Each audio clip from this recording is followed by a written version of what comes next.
গাছেরও পাতা বিনা কারণে ছিঁড়ে ফেলবে না। কারণ এই কদিন আগে প্রমাণ হলো যে গাছের জীবন আছে।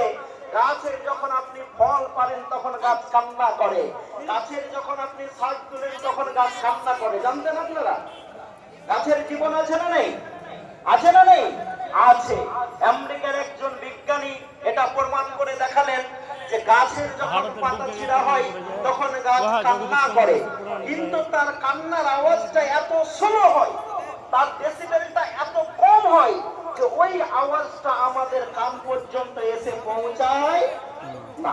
আমরা বলি না, মাওলানারা বলে না যে কবরে যখন আযাব হয় তো মানুষ আর জিন বাদে ওই আওয়াজ আযাবের কষ্ট সবাই শুনতে পায়, বলি না।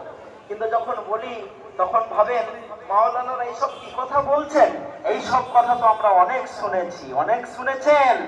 আপনি বলবল পাড়ার যেই আম বাগানে বসে জালসা শুনছেন, মাওলানা যখন আপনাকে বলে আল্লাহ রাব্বুল আলামিন বলেছেন, হে ফেরেশতারা তোমরা জাহান্নামকে জাল দিতে শুরু করো।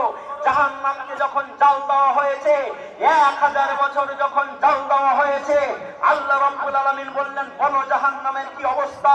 ফেরেশতারা বলেছেন আল্লাহ জাহান্নামের এই অবস্থা। বললেন আরো 1000 বছর জাল দাও, আরো 1000 বছর জাল দাও। 3000 বছর যখন জাল দেওয়া হয়েছে, আল্লাহ রাব্বুল আলামিন ফেরেশতাদেরকে জিজ্ঞেস করছেন বলো জাহান্নামের কি অবস্থা?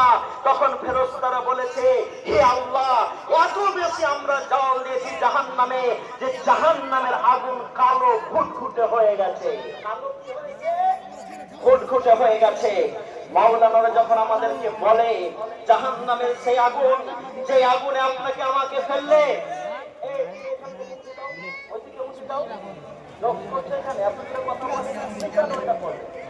যে যখন ওই আগুনে